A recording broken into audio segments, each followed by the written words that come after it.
And presented by Prize Picks. Get $50 in lineups when you play your first $5 and use the promo code WELCOME to Light Years. Sam Spandiari here. Tommy across from me. This should have been a great vibes pod. Really nice win tonight against the Miami Heat. They played well. Pod's really looking like he's turning a corner. Big time. You and I were texting about that in the second quarter about how we have to kind of talk about what we're seeing there. Yeah. And all that, enthusiasm, pushing themselves up out of the play-in, blah, blah, blah. And all goes out the window in the third quarter when Jimmy's holding his knee. Has to get helped off the court. At this time, as we're recording this, we do not know what the injury is. But, I watched it. You watched it. This is not the first injury you or I have ever seen watching sports, much less basketball, of all sports. Not super optimistic that we're going to get an amazing diagnosis here. It kind of looks like an ACL tear. I don't know what else to say. I kind of feel like that's the season for Jimmy. Yeah, it's obviously just about as depressing as it gets considering where the team is at right now. 12-4 in their last 16 games. Like you said, Pod's playing maybe the best basketball of his career.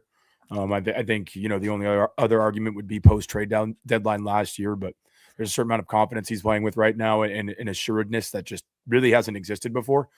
But none of it matters if, your second best player and a guy by basically every measure who's been like a top 15 player in the league this year with Jimmy. And, like you said, we've all seen these type of injuries enough to kind of have an inkling of what it is. It does potentially, and obviously we're just speculating here. We don't have any news. It does look like an ACL. You just got to hope that it's not. You got to hope that's an MCL. Got to hope that it's a hyperextension. Jimmy's had similar-ish injuries to this before. Torn his meniscus once, sprained his ACL once. So, and some of those injuries look similar-ish. So I think that's what you just cope with for the next 12 to 24 hours. I would doubt that we get word tonight. They're obviously going to talk about it post-game here when Steve and whoever else steps to the podium. But yeah, it's just a wait and see game at this point, but it does not look great right now. Yeah. To your point, he had the MCL in the 2024 playoffs, I want to say. Yeah. The play-in where he hurt it. Distinctly different looking injury. If you watch the clip of it, he also was able to hobble off himself. He didn't have to get helped off. So I don't know. It's I'm in a state of shock. To be honest with you, if you're coming here for elevated thoughts right now, I'm working through it in my head, uh-huh. I'm watching this. My mind the past 3 weeks has just been about what can they do at the trade deadline to take what is clearly something that's working and moving in a positive direction, take it to the next level to give themselves a puncher's chance in the playoffs. And just like that, it all goes away. Because if it is an ACL, or honestly, it doesn't even need to be an ACL. It could be a different form of a knee injury, but one that rules him out for 3 months.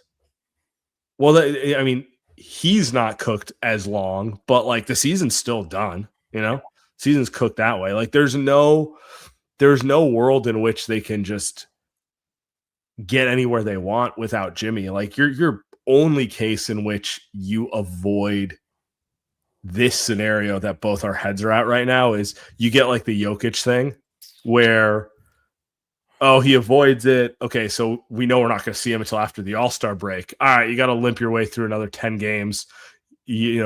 That shouldn't discourage the front office from being aggressive at the trade deadline, and then you go after it from there. That's the only scenario, but it doesn't seem like that's a scenario that's going to be. Doesn't seem like that's what it's going to be. They're already facing an uphill battle to a certain degree, right? You're in the play-in right now, and they're only a game and a half back of the Lakers after tonight. And so they have been climbing in the standings, and they're in a much better position than they were a month ago. That's without a doubt. But at the end of the day, none of it matters if Jimmy's not healthy. Obviously, we're just hoping that it is kind of the latter form of injury that you talked about, like a Jokic injury, and he's able to come back. Like at that point, all hope isn't lost. You just got to kind of, if you can play 500 ball without Jimmy, which I don't think is totally impossible, so long as everybody else stays healthy. Like Melton has been fantastic. Like Lee Pods is taking a leap of sorts. Gee has been providing good minutes. Al easily looks the best he has all season over the last couple of weeks. So like, it's not great, but I think you have enough to at least tread water. So that's just got to be the hope. That's got to be the hope. But I'm not super optimistic about that right now. I'm like quasi doom scrolling Twitter as I'm watching this, and it's like, I don't know if it's making it better or worse. You know, because like I'm looking at every doctor or every online sports med doctor who has a social media presence, and it's like, oh, it's an ACL. Oh, looks like it might be more of an MCL. It's that sort of thing. And then it's like 50 different people with their own opinions on it. And I want to get off of that. And then I get off of that, and all that's going on is the same thing in my head, only, like without the rush of different opinions. I don't know that it's any different at this point. Like there's no value to me not doom scrolling at this point. So I don't know. Yeah, no, I mean, totally. It's not like it's not going to be in your head, like, yeah, but it obviously just gathering more information, you're just going to confuse yourself more at a certain point. You know what I mean? It's diminishing returns to just, look, just continually scroll all that stuff. Like you said, some people are saying MCL, some are saying ACL. I did see something somewhat optimistic from Brian Suderer, who pretty popular, like Twitter, YouTube doctor type of guy, analyzes injuries all the time. He thinks it's an ACL, but he's saying that the tibia didn't shift. People can right now. Everyone's Zapruder filming it. Yeah, at this point. You're just trying to take any silver lining you can find. I don't think it's. I mean, it looks like an ACL, but I don't think it's a no doubter. Like Clay's in 2019 was a no doubter. It's like, oh, we know exactly what this is. You know what I mean? And it just sucks, dude. It just sucks. Like, but this is why. Not to get too big picture, but this is why it sucks that they've wasted the last 3 years, more or less. You know what I mean? Like they waited until the deadline last year to try to make any type of remotely win. And they acquired an old guy who has some injury baggage to him because he was the cheap acquisition. Sure. Not cheap financially, but cheap asset wise. Uh-huh. I want to say one quick thing before we move on, guys. I dropped the link in the chat. This feels like a night that I want people call in. I want to hear other people sound off. I want everyone's opinions on this. It's an emotional night for the team. Feels definitely like a community night as far as I'm concerned. So want to say that. Also, if you're watching on YouTube live, make sure to like and subscribe. Appreciate everyone. Dude, it's like everything's holding in the balance right now. For being honest with it, we could get a good diagnosis, like good meaning like, oh, thank God, it's like a grade 2 sprain. He's going to be out till the All-Star break, but he'll be back, February 25th or something like that. And then the front office can decide, okay, we know this works. Let's go for it. Let's get them reinforcements. Jimmy will get back and we can go for it in the playoffs, right? Or it could be what you and I speculate and just kind of like, think it is, which is, an ACL tear, which like at this stage of Jimmy's career, I don't want to call it a career ender because it won't end his career, but it might shut the door on him as a star player, and it shuts the door on the Warriors with the Steph, Jimmy as your top 2 options. That's for sure. That's done.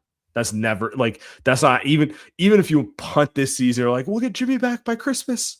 Like it's done. You're not winning with those 2 as the main guys with Jimmy coming off an ACL at age 37. That's not happening. And then, the front office, like, what do? Do they sell at the deadline? Do they keep Kuminga? Do we have to watch Kuminga play? Does Steve Kerr walk? Like, do they not renew Steve Kerr? Do they basically say it's over?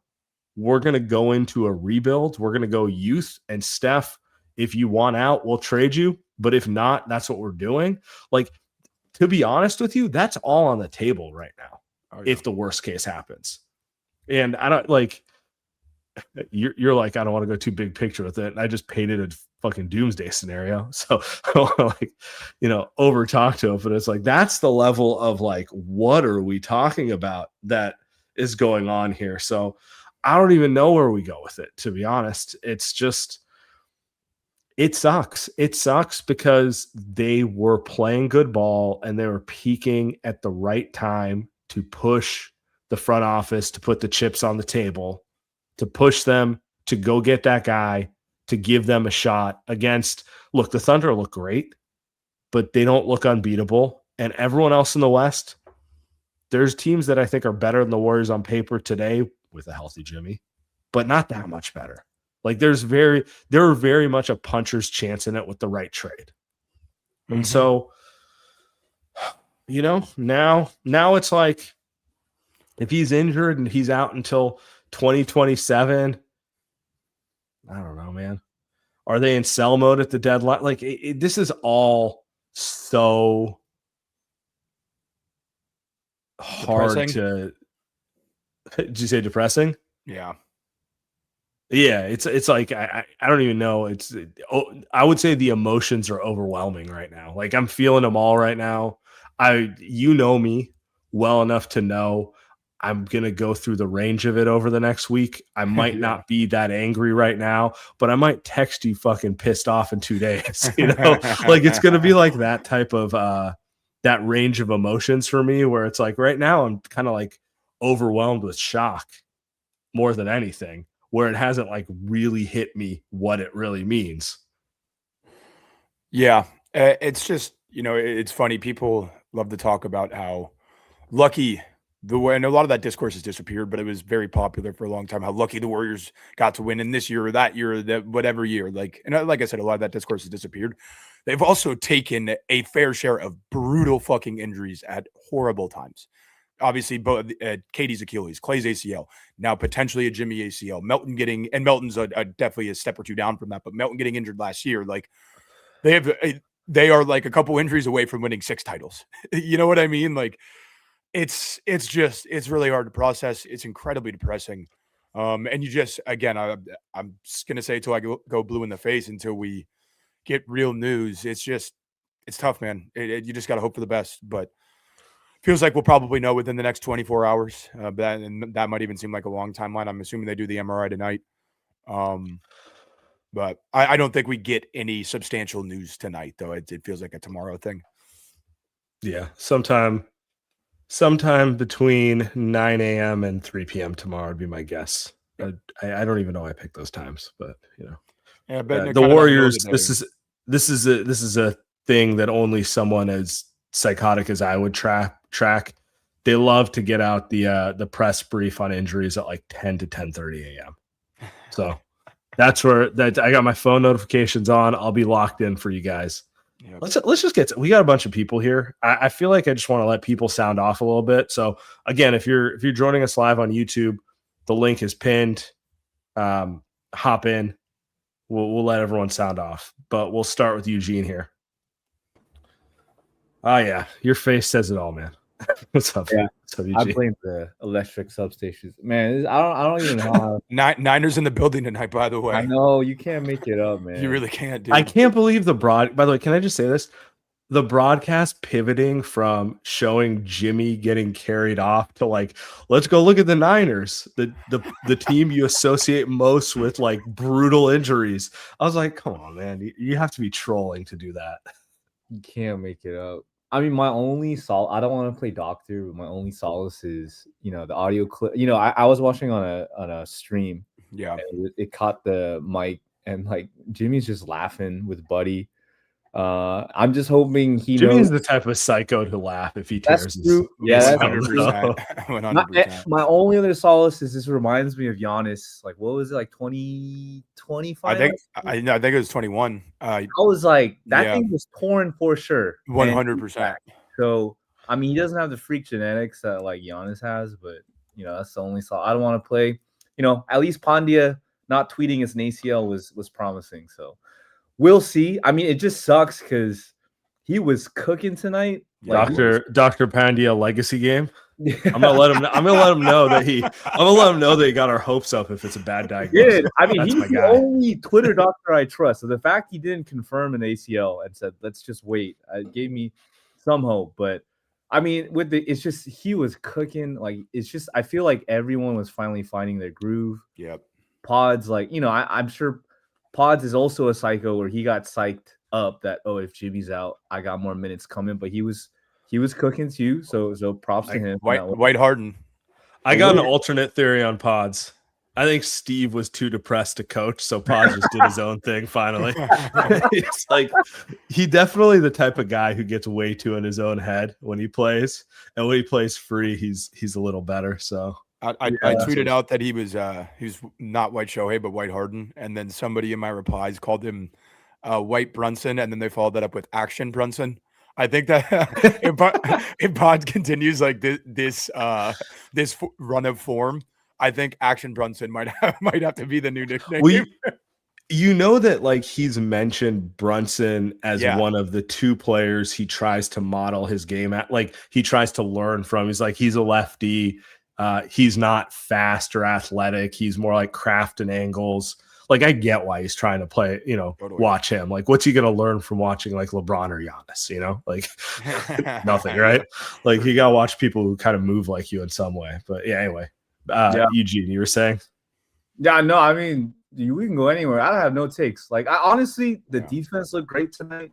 Even when Jimmy left, like they were flying around. So trying to get hopeful, but I mean, it's just let's see, man. Like Sam said, 10:30 a.m. I'm a little hopeful just with, Jimmy is a psycho, but his reaction did not scream ACL tear, which someone that had an MCL and a meniscus tear would know. So a little solace, but man, I don't know. Tell me why you think that, because my reaction was the opposite. Like the scream and the way he held it, and I don't know. In general, injuring your knee hurts, whether it's a tear or just a grade 2 sprain. Like it hurts. So like I'm not gonna like overanalyze that. But when I saw that, I was like, that looks like an ACL. So like, okay, I'm not like no PT guy. I have never busted any of my knees. I'm not athletic enough to do that. But anyone that has torn ACL told me the pop is indistinguishable once you feel it. And my only solace is most guys that tear an ACL, I know Jimmy's a psycho, like Clay's a good example. It's just somber. And, different stakes, finals, game 6, whatever it was. But just the fact he was smiling, I don't know, just gives me a little bit of hope. So that's all I can hold on to. Maybe I'm just being crazy. But it was like a whirlwind. I was like watching Indiana and Miami. I turned this on. I just see Jimmy screaming. I was like, what is going on? Yeah, it was so. It happened like right after Indiana Miami ended. I had 2 screens going. Like watching both incredible national championship game too. That was Indiana. What a story. Just insane. But like literally, so like, and it just, that's a cool sports moment. So like, you're already kind of feeling energized by that. And the Warriors are playing good basketball. So I was like, this is a great night all around. And then like 5 minutes later, Jimmy goes down. It's just like, what the fuck, man? We can't have anything nice, huh? Not yet. But we'll see. I mean, that's all I have, boys. Like, we'll see tomorrow. I mean, this will change everything, but my question is Kuminga going to stay now? I feel like that is a bigger question. Don't why? I mean, I do think like that's where my head is too. Like it's hard to stay focused on one thing because there's so much on the line with this diagnosis. Like you can see a world where we jump the gun and actually we get lucky and it's a 4 to 6 week injury. And so that sucks, but it shouldn't change the way they operate at the deadline, right? It shouldn't, right?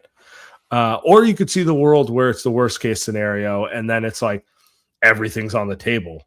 Does the front office just say, screw it, we're going to go into a rebuild now? And, Steph, if you want to stay, we'd love it. But if not, we'll trade you, like that's kind of the range of outcomes that is potentially on the table tonight, which is like, it's almost too much for you to be able to process it rationally and have any sort of coherent thought this fast.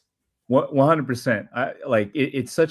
It's just a fever dream. My only last take I'll leave with is I do think it gives us, I don't want to say leverage, but teams know now, like, when we said we might keep him, no one believed that. I think it does change things because teams know now, like, they might keep him. And someone like the Kings who was keeping the first round out, like, will Kuminga really pick them if he has his choice? I don't know. So that's the only wrinkle I see with this moving forward. That actually is a good point. Yeah, man, I don't know. It sucks. Like, it's incredible. Like, Kuminga just continues potentially. Now we'll see what happens. Like, he's already requested a trade, so it might just be done and dusted no matter what. But like, things like continue to manage turning to somehow keep him in the picture and like keep him relevant in the conversation. All roads lead to JK somehow, whether we like it or not. But I don't know. But anyways, good luck the rest of the night, boys. Appreciate you, Eugene. You're always welcome. Let's get to one more, and then we'll do a quick. Okay, Bill. By the way, if you're watching on YouTube, appreciate everyone. Hit like, subscribe. Also, the StreamYard link is in the chat. We want to hear from everyone. I see at least 5 people in the queue right now. We'll get to everyone one by one. Abdullah, what's up, man? Hey, guys. What's going on, brother? This is, Sam, this is maybe the most doomer I've ever heard you. I'm going to be honest. I was 2019 out, Clay. You bummed me out, honestly, much harder than I was bummed out. We went from the season is cooked to the team is cooked. Steph Curry might get traded and Kuminga might get kept. Like, I don't know if you could have said anything that would have like shattered my heart. I might have jumped the gun. I might have jumped the gun, buddy. I don't. Guys, Jimmy grabs his knee to Steph is in Charlotte and Kuminga's getting 30 shots a game for the Warriors. I might have took a leap there. You're right. That was, my first thought when it happened was, Jesus Christ, our season might be cooked because nobody outside of Draymond Green can make a post-entry pass. Like, even on that play, I was like, God love you, Pods, you are cooking tonight, but you can't. Him and Pat Spencer could not make a post-entry pass to Jimmy Butler all night, and he had to like jump backwards to try to catch that thing. But anyways, like, I guess, again, speaking of jumping the gun, but like in a scenario in which they don't pivot towards like a rebuild around the young guys in a worst case scenario, is there any world where they just say, we got to move Jimmy now? Like, he's a huge contract. We package a bunch of picks. Like, again, I know we've talked about it a million times, but shit is dark right now with the Bucks. Like, Giannis is flipping off fans and stuff. Like, do you just say, screw it? We are sending you Jimmy and every single unprotected first that we can. And do the Bucks consider that? Like, even like a AD I'll tell you right now that the Warriors would do that. Yeah. The Warriors, that might have been the Warriors' offer before Jimmy got injured, to be honest with you. So, that might be a better, I don't know.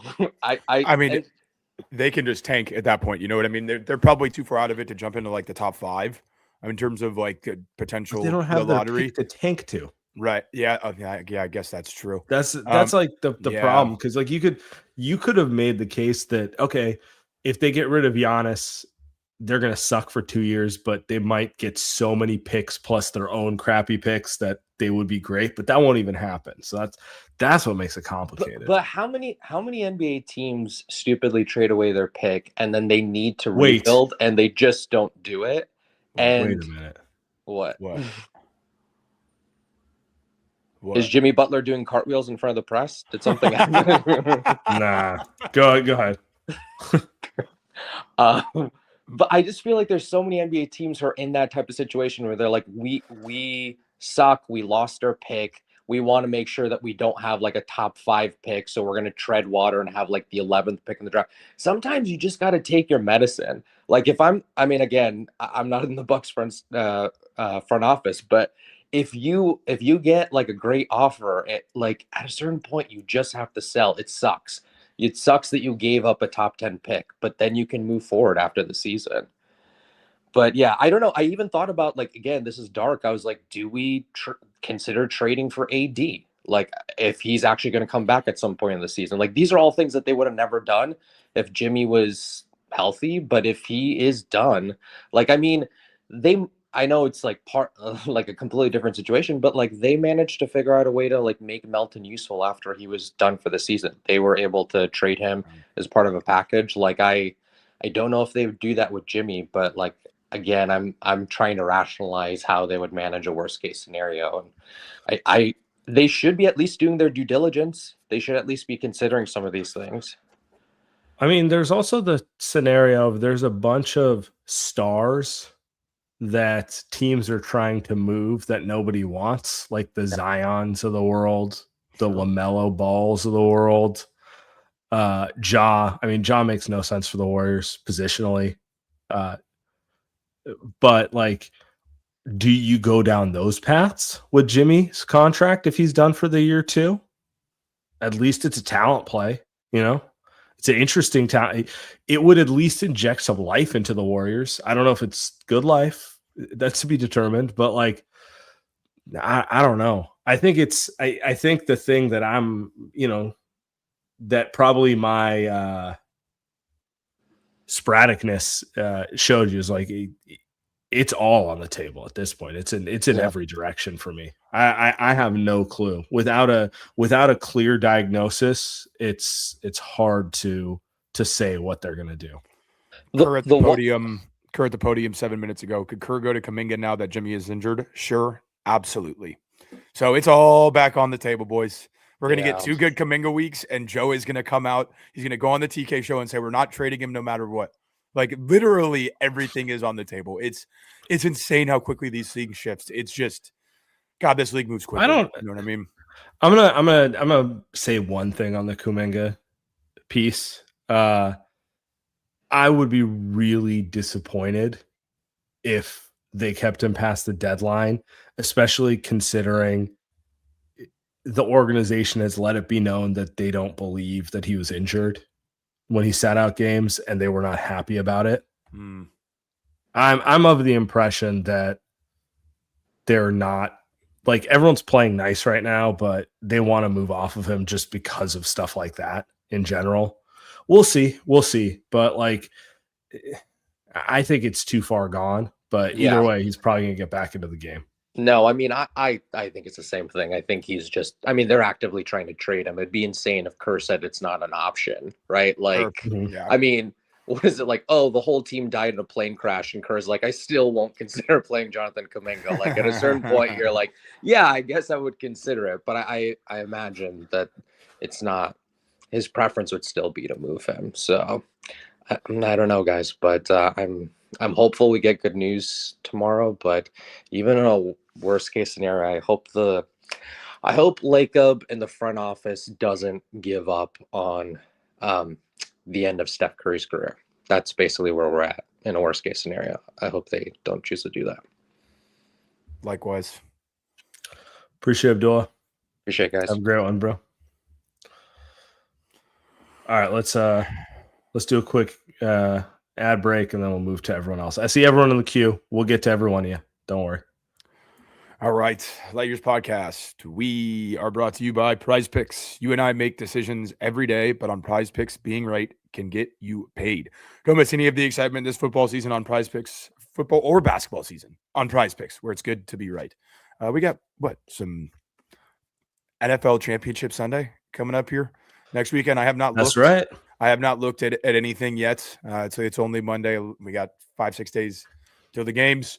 But we got grinding heat tape coming into this show. Exactly. We got Rams Seahawks, the third time this season. Both the first 2 games have been outstanding football games, but what I'd be looking at is the more on interceptions. Both teams have managed to turn the quarterback over multiple times in each games. And those defenses are they fly around. Darnold seems to struggle against Shula. The Seahawks might have the best defense in the NFL. I think they probably do. But I'd be looking at the more on interceptions. Both quarterbacks like to take risks. So I think that's the direction I'm going to lean. I like I said, I haven't really looked at anything yet. But I think that's what makes sense to me. Prize Picks is the best way to win real money this winter. Make your picks in less than 60 seconds and turn your sports takes into money all season long on Prize Picks. The app is really easy to use. To create a lineup, all you have to do is pick more or less for a few on a few player stats for your shot to win. Prize Picks now has early payouts. If your lineup gets off to a hot start, you may now have the option to cash out those winnings before the game even finishes. So download the app today and use code LightYears to get $50 in lineups after you play your first $5 lineup. That is code LightYears to get $50 in lineups after you play your first $5 lineup. Prize Picks, it's good to be right. It is good to be right. It is good to be right. You guys, you know what else is good? Thrive City, Thrive Market. Guys, new year, same chaos. But what if your pantry could actually make your life easier? Running a home is already enough. You shouldn't also have to be an ingredient detective. Thrive Market does all the vetting for you with over 1,000 restricted ingredients, vetted brands, trusted staples. They make it easy with thousands of healthier swaps and things your kids love. I use Thrive Market. I've used it for years. It really is a lifesaver in terms of finding healthy snacks for my son, who is difficult, like most 4-year-olds, in terms of food. Thrive City's app makes it easy to shop for your family's needs without endless label reading. They have 90 plus filters. You go high protein, low sugar, gluten free, whatever it is.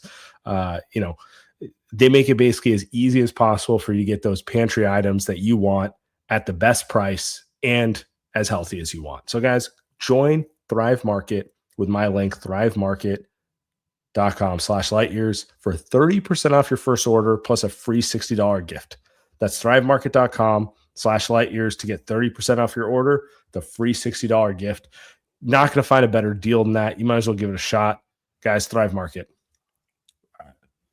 Let's keep going. By the way, let's play this. I just saw this get shared on my timeline. It's the audio. Listen to it. Shut your bitch ass up. Oh, my knee. You belong to this world. Come on, man. We need you. Get that up. Jimmy and Buddy, man. It may be bad. It may be bad news, but to the end, good sense of humor, good teammates. You know what I mean? Yeah. Like heart. Like I hope it's good news because they're a likable bunch as far as I'm concerned. They're easy to root for. I like their chemistry and their camaraderie together, and yeah, don't want it to end this way. Yeah, for sure, man. I mean, it really like Jimmy and Buddy really like they're like brothers, like genuinely. You know what I mean? Like no matter what's happening, they can find ways to manage to talk shit to each other. Like Jimmy literally might have just torn his ECL, and Buddy's first instinct is to go over and start talking shit to him. It's hilarious, man. It really is. It is. It's just I don't know. It's Buddy is also exactly the type of teammate who would just have no sense of like the moment and realize that like this is not the time to make those jokes, dude. Yeah, I think that might be the bigger point. Is like he's always just trying to like lighten everybody's mood. It's like, dude, he might be out for this season, not right now. We might all get traded because of this, buddy. Relax. Yeah, exactly. All right, let's get to it. Anthony, what's up, man? Yo, guys, can you hear me? We can hear you. Yeah, first of all, I want to say that I'm praying for Butler to not have a torn ACL. And listen, I love Jimmy Butler. He's one of my favorite players, but we have to win Steph Curry another ring. So I feel like we have to go all in a trade and definitely trade Kuminga. I don't really like Kuminga. I feel like we should definitely trade him. And if only if Butler has a torn ACL and is out for the whole season, I feel like he has to get traded, right? Oh man, I mean those are the type of questions we're going to be considering here over the next, we'll see once the injury comes out. If it is an ACL, like I think it's on the table. It's just at that point it's $60 million sitting on your books.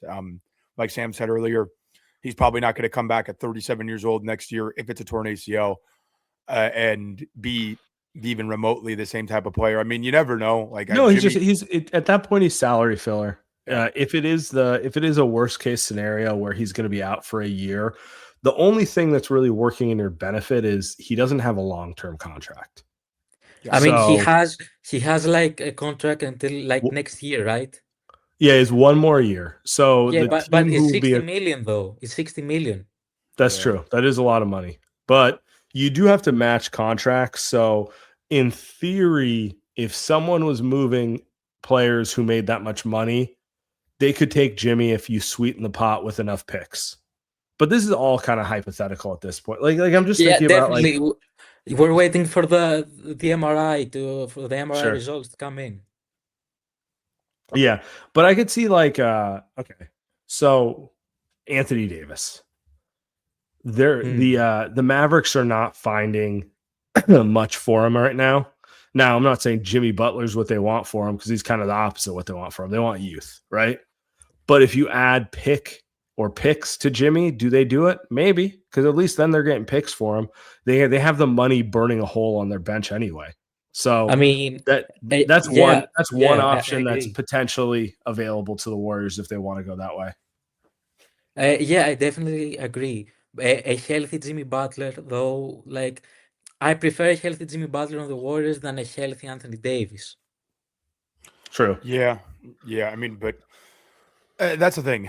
It isn't a long-term contract. Like you could, in theory, like Sam said, if you sweeten the pot enough, you could send him to a team that's trying to lose. You know, like and who knows how much you can get back, but like maybe you send Jimmy out in the MPJ trade and you get some more stuff back from Brooklyn as well. You get some more of their role players to make the money work. But like there are ways to navigate this, and like MPJ wouldn't be the MPJ plus the current, roster they have wouldn't be enough probably. And they probably don't want to take on long-term money at that point if they're moving. Like there's a lot of complicating factors, but it's not like he has 3 years left on his deal. I think that is the one saving grace here. And I don't want to trade Jimmy, like obviously, but you got to kind of consider where you're at. This obviously shifts things a lot. So we'll see where it all shakes out. Yeah, I definitely agree, guys. Thank you for the time. Yeah. Appreciate you. Have a great night, man. All right, let's get to Paratosh. Hey guys, can you hear me? Yeah, what's up? Oof. Yeah, I feel like I always call when something goes wrong. Right? It's like a bleak time because that's where I need the copium. First of all, shout out Jimmy, man, because like he's been one of my favorite players, and I'd wanted, if not for the Warriors, I think he's one of the few players I wanted to win a ring. Maybe Giannis is the other one. And yeah, like 2020 when he went up against Braun, I was like, please, anyway, find a way to help support him. But yeah, it's like I feel bad for the guy because like he's been trying to win this chip for so long, been to 2 finals, basically dragged Miami on his own, and then can't really get over the hump because the other team is basically a super team that he's gone up against, or he has gone up against Braun and AD. So yeah, but if it's the worst case scenario, like and the previous guy said, like we probably have to trade Jimmy. Do you think there's a chance? Like, which one would you prefer? I know this is a hard question to answer, and for me also, I've been struggling with it. Is it better for Steph to go? I mean, it's hypothetical, so it's not going to happen, I know. But would you prefer if Steph goes elsewhere and maybe competes for one more ring, or finishes his career here without ever really competing? If that's what it comes down to. My personal preference is he retires a Warrior, and he doesn't go Yeah. anywhere else. Same. Period. Yeah. Same. But I will support and honor whatever decision he makes. That's Yeah, we know he's not going anywhere. He's not going to ask out. I'm pretty sure about that. But like, I'm very torn between what do I want. I wouldn't be so. I don't know. I don't think Steph's had to confront that reality yet.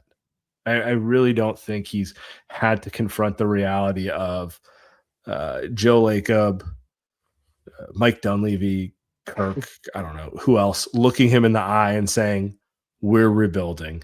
We're not going to make moves right now to help you. We're making moves for the organization going forward, and we want you to stay, but if you want to go somewhere else, we'll trade you. He hasn't actually had to confront that reality. You could say that they've quietly done that reality at times. Yeah, I would disagree with you, but like that, they haven't actually. He hasn't had to confront that reality in the way that he might have to if the Jimmy situation is the worst case scenario and the front office makes a decision to act upon it in a certain way. Right. Yeah, I think I had kind of like a tangential question, but let's say, okay, like if Steph is staying here, what can we do to get him a second? Like if Jimmy especially does have the ACL tear, like are we looking at trading Draymond for AD or something like that? Because like that probably is back on the table now. I don't think like there's any other option remaining. I mean, except for Jimmy being a filler contract. Yeah, I mean, it would have to be Jimmy being a filler contract and you getting lucky with Giannis or something, honestly. So, wow, that's depressing. I mean, do you look in, Utah's not trying to win. Do you look in the direction of Lowry? Do you look for? Oh wow, we're back there again. Back dealing with Danny Ainge. I mean, do you look at a Jimmy for Lowry? So makes a little bit more money, but I think Nurkic makes around what it would take to kind of like make that deal exactly work. And then you're let's bring the Oakland Sun home. Let's bring Dame home. Yeah, oh God, no, thank you, no, thank you. But I mean, look, but they're obviously going to have to canvas if this is the worst case scenario. Yeah. But they're going to canvas in both directions, probably. Like they're going to canvas towards tanking potentially, or canvas, can we steal somebody, in a certain sense that we think can actually help make us at least a fringe contender. But again, everything is on the table, man. Wow. It's I think Sam said it a couple of times tonight. It's just like, I think we're all processing it in real time. So it makes it's kind of just a straight emotional conversation. We're trying to like inject some logic into it at certain points, but at the end of the day, it's like, number one, we don't know, like we haven't gotten anything confirmed yet. Doesn't seem great. But number two, it's just hard to process, man. Like he's been so great since he's been here. Jimmy has. Like, that's the worst part. Like the one time last year, first he gets injured in the playoffs against Houston, then Steph goes down, because I thought we had a legitimate chance with the way we were playing, and especially the way Steph was playing.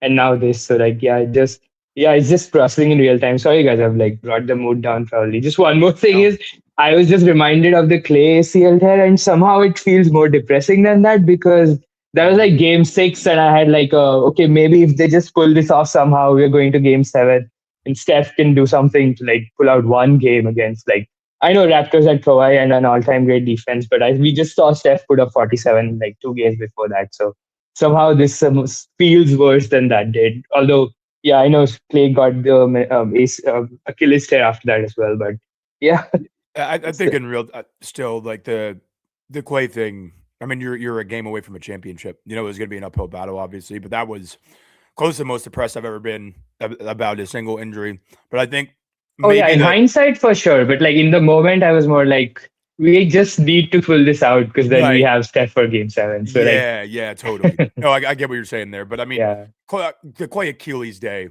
was probably that was the most depressing episode of White Years of all time. Nothing will ever surpass that. It was. I remember that because I was driving and I heard Sam just mention, I think, Achilles tear on the pod. I was like, what the fuck, dude? Yeah. Wow. Yeah. That's the.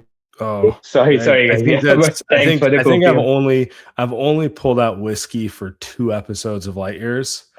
Clay tearing his ACL and when they won the 2022 title. Those are the only 2 times I've actually pulled out different reasons for alcohol on this podcast. So I like, by the way, just one last thing before I go. I like Eugene's copium there, that maybe this will make teams want Kuminga more because they are thinking that we might.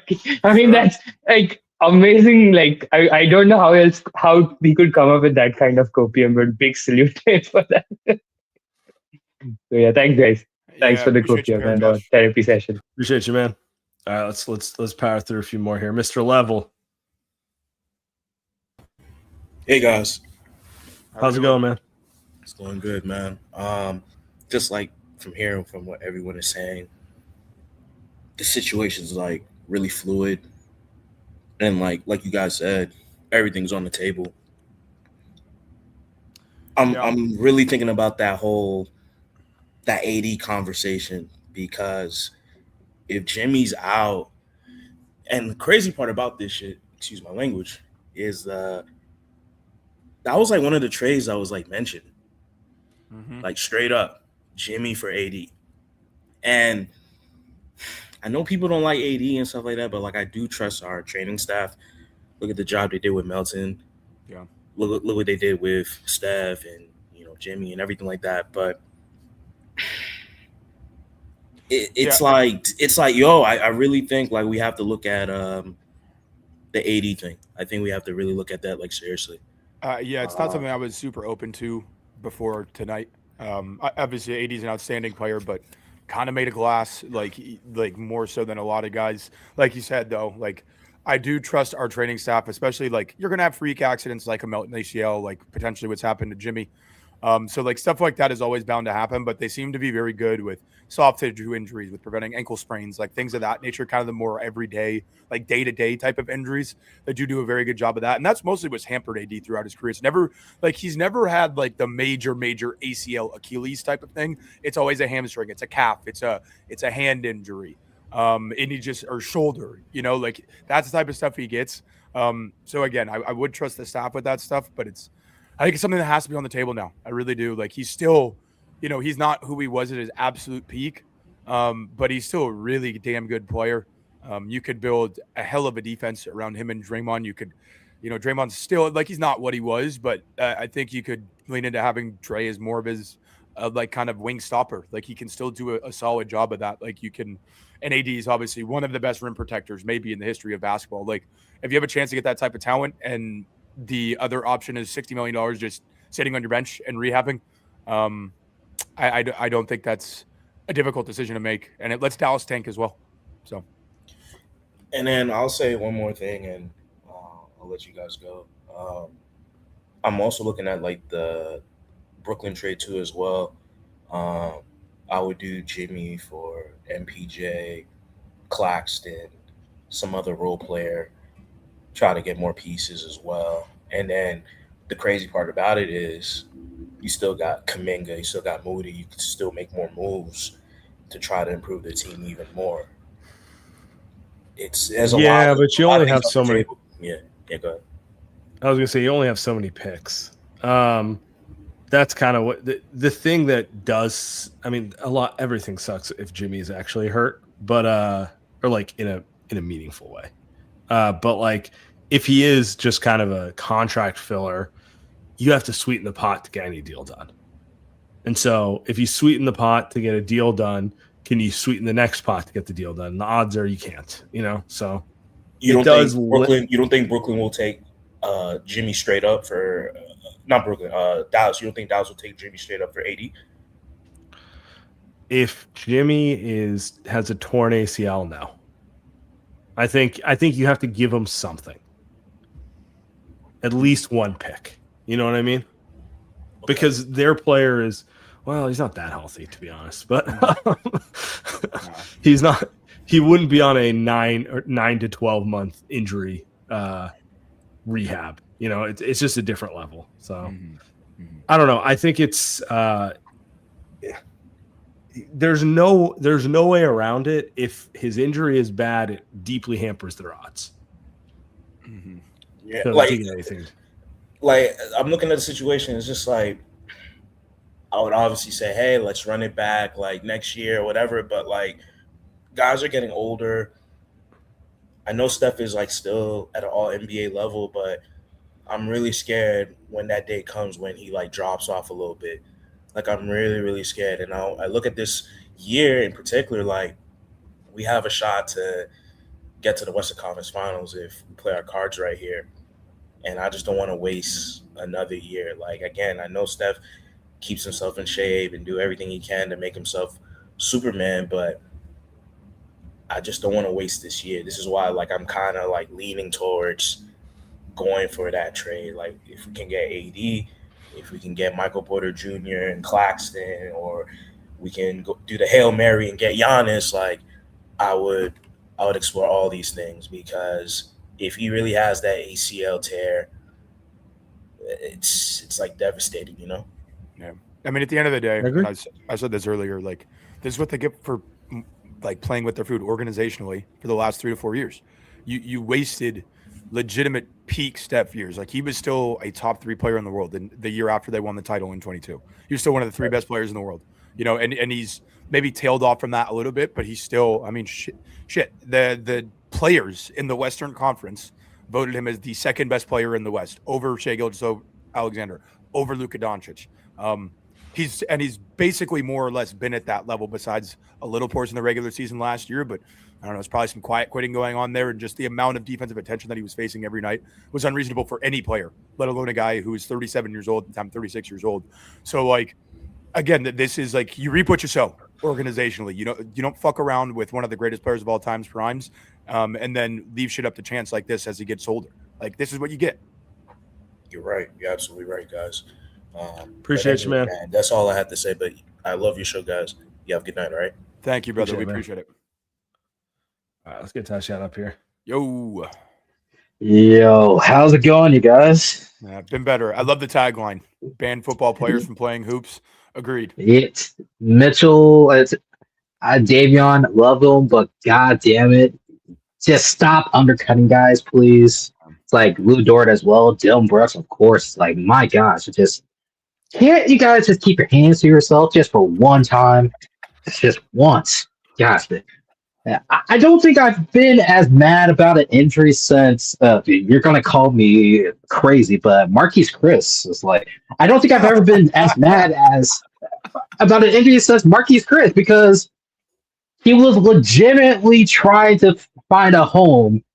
He talked glowingly about the whole system, and funny enough, about the whole combo about the Warriors system, and got Eric Paschal just complaining while Marquise Chris, who was literally a lottery pick, getting shopped around everywhere, and then said, "Oh, this is easy." I'm like, you see, if you had a brain, this shit is easy. That's what. Anyway, I was really gonna get excited about this episode, talking about potential goals for the Warriors season, as in, like, can the Warriors get to a 117 offensive rating by the end of the season? Because we were down to, like, what, the 23rd ranked offense in the league, and now we're like 13th. It probably got higher based off of tonight's results anyway, and then all of it is probably just wasted away, and I'm just so mad. I'm less mad about Pause because, shit passed. He thinks it's Jimmy Garoppolo, of course. White guy that can't throw. It's, of course, in the Bay Area. Yeah, thanks, Pause. But man, I don't know how. Hopefully, Jimmy comes back, because personally, I think not only has he been awesome just stylistically with the Warriors, it's just a matter of a different type of leadership that is a breath of fresh air. Just calling out everyone in general. It's like, for instance, saying that everyone was mediocre. It's like you're going to have Steph say that publicly? No. But ultimately, he's going to make sure to get on everyone's ass and make sure that everyone gets on top of it. And that was kind of the thing that I always loved about Jimmy. That's probably kind of the misconception about Jimmy throughout his entire career, because ultimately, was he probably too harsh with Karl-Anthony Towns in Minnesota? Maybe. But it was ultimately right in the end, because clearly throughout his track record, and we see right now with the Knicks, they don't like Karl-Anthony Towns because he half-assed everything. And so we see everything that Jimmy represents is about putting your 120% in everything, and that includes organizationally. And so I hope they do right by Jimmy. And if they have to trade him, it's like, man, that's going to suck, because I don't think I've had this much of an attachment to a player since Klay Thompson, personally. And that's my personal favorite player, but it's just so annoying to see this happen. I think that's a very good point about Jimmy, just like as a leader and as somebody, like you talked about the cat scenario.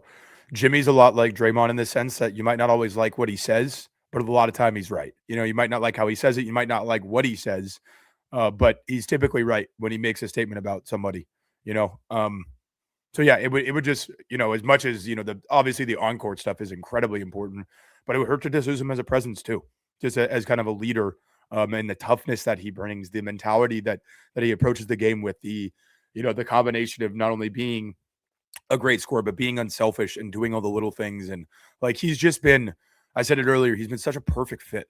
He has been nothing but a great leader, an incredible impact on the court, is showing up every night, has obviously like made it a point to build great chemistry within the team and within the organization. And it's fucking gut punch, man. It really is. Like, it would suck to lose this guy, because I think a lot of us were Jimmy fans already, just because there's always kind of that unspoken connection between the Warriors and the Heat. And Jimmy he was so special in the playoffs whenever he could stay healthy for that stretch in Miami. So it sucks, man. It really sucks. Like, I don't I don't have words for it other than that. Like it's not fun to consider all the possibilities here. One last thing before I go, and I appreciate the therapy session for you guys, by the way. I know Wes Goldberg said this in a previous podcast before the injury happened. He said that the Miami Heat won the trade. It's like, no, they fucking didn't, bro. It's like Miami is still mid. They don't have a star. They're thinking about trading Tyler Hero. They think that Bam Bio sucks. It's like, let's be freaking for real, bro. You didn't win the Jimmy trade. The Warriors had the potential to win the Jimmy trade if they actually made another trade with the Kuminga contract. And if I ever have to hear about Matt Moore trying to victory lap about this Jimmy injury, oh my God, I need that man locked up. And I hope he doesn't have to hear me if the Nuggets lose against OKC again. I will dance on that man's grave, bro. The Jimmy trade was a clear win for the Warriors. Very clear. If you think what were they going to get better for the poo-poo platter they put forward? Like That's what I'm saying, bro. If you think they should have shot higher, then call out management for being unwilling to put anything on the table.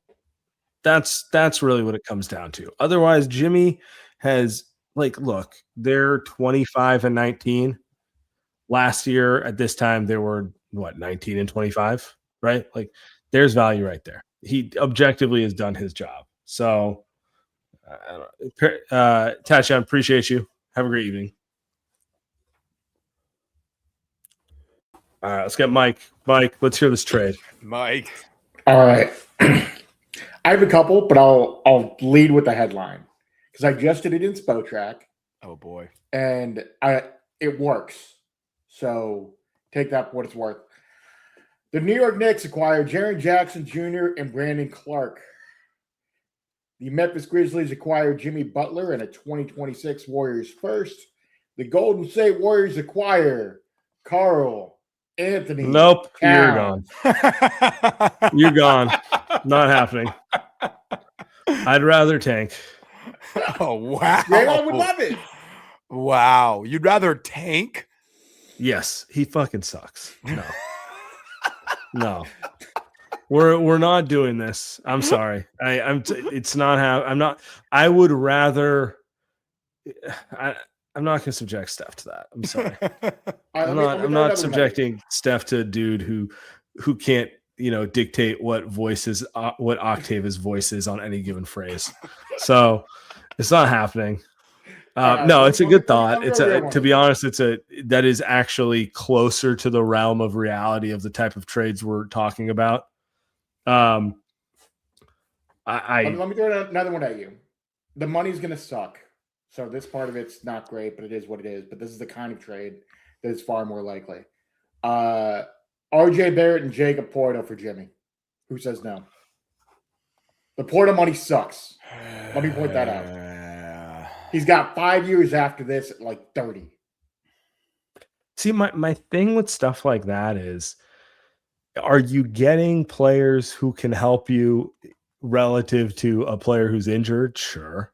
Like I could see both those guys being useful, but now you're back to the issue you had before the trade, which was you have no second option. Yes. So all of it is kind of this only works if the other shoe drops, So, and that's like the challenge. Like it's almost a futile exercise discussing trade possibilities because we got the Kuminga thing as well. We got like other stuff. And so I don't know, man. I really don't know where you go with it. It's kind of like, do I think they'll be able to pull it off by the deadline? Of course not. I do not think that in any capacity.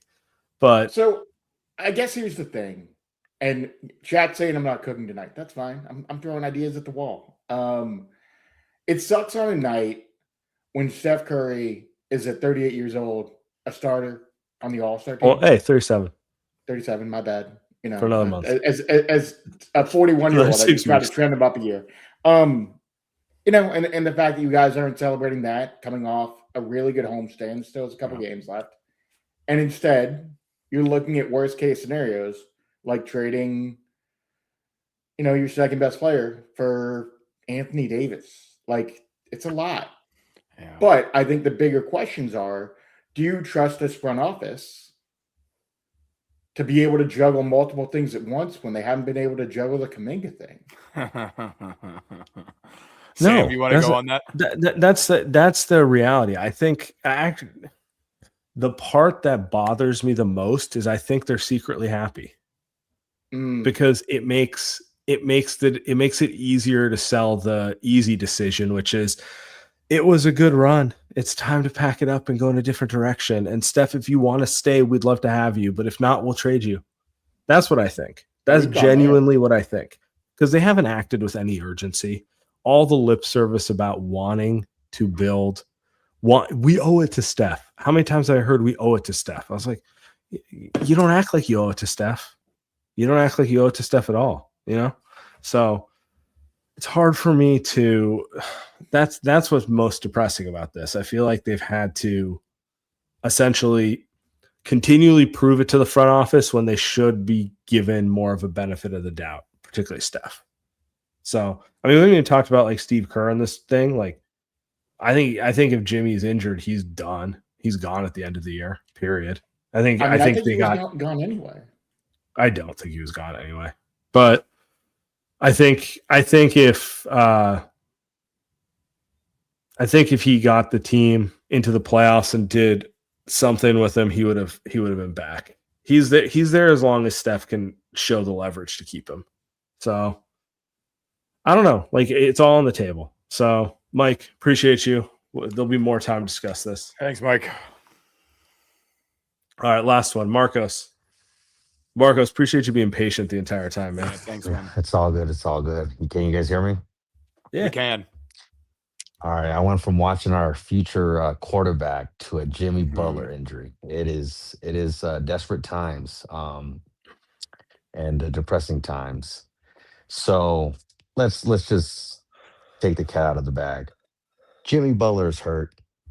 How do we replace his role? Do we replace his role with a player who's a playmaking player?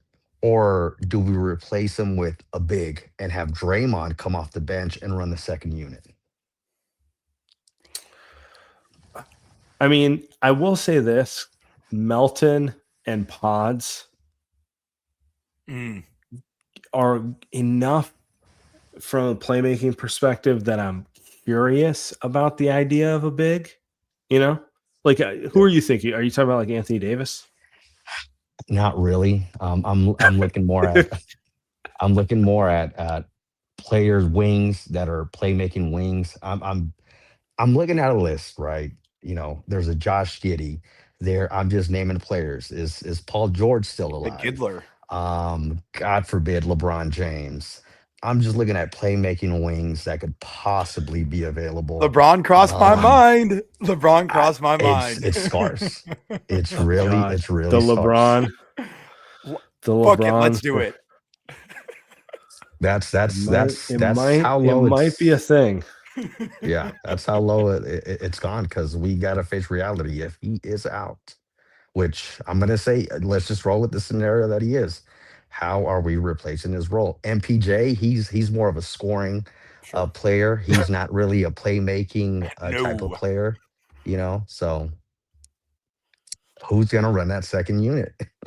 I mean, I think you just kind of let Draymond, Pods, Melton do it by committee. I think, and the thing is, if you get somebody who really juices your offense from a scoring standpoint, that also just kind of provides more space and more outlets for those playmakers. So I think you don't have to build it in the same exact way. Like, Jimmy is a very unique player in a lot of ways. Like, in terms of just playmaking forwards, it's like really it's LeBron, it's like Tatum, and it's Jimmy. Like you're not going to replace that value. Like I don't think you can try to slot somebody into that exact role. I would lean just going towards more like, if you are going to make some type of big swing, lean towards scoring. Get some help with size, like scoring with size. And then you hope that, again, Pods, Melton, Draymond, Steph, I think that's enough ball handling and playmaking. You can play Pat Spencer in emergency minutes, even though he looked like shit tonight. But like, I think they have enough ball handling and playmaking if you get another guy who can score like 20 to 25 a game. All right. Well, we'll circle back around in a month or so if that's if that's the case, because I would not like that. Real quick, I'm going to read off a stat line to you guys. 27 points Thank a game. you guys. I appreciate you, Marcos. 27 points a game, 8 rebounds, 8 assists, 53% from the field, 35% from 3, 90% from the free throw line. Who is that over the last 10 games? I know the answer. It's LeBron, baby. It's LeBron, baby. Bring him home. Bring him to the Bay.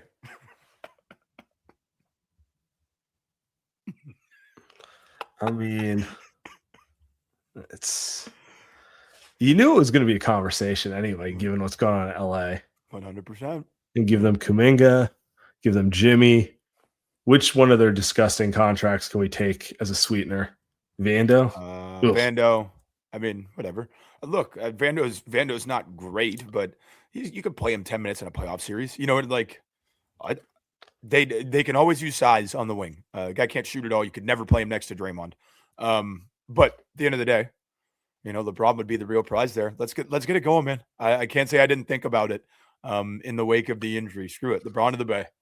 Man, I'm more loyal to Jimmy than you. You're already fucking. You're throwing chalk. You went and grabbed some flour out of the cabinet. Threw. I'm gonna start. That's disgusting. Don't do that ever again. I will promise the people something. If we trade for LeBron, I will absolutely do a chalk toss live on stream. Oh. It's the perfect outcome. It's like, you know what we need to do? We need to get older, even older. He's been really good lately, man. He's been really. I don't know how he's still doing. He's still good, dude. He could still play. It's a shocker. He's one of the best players of all time. So, yeah. All right. Appreciate everyone. Hope fingers crossed for Jimmy. Thanks, everybody.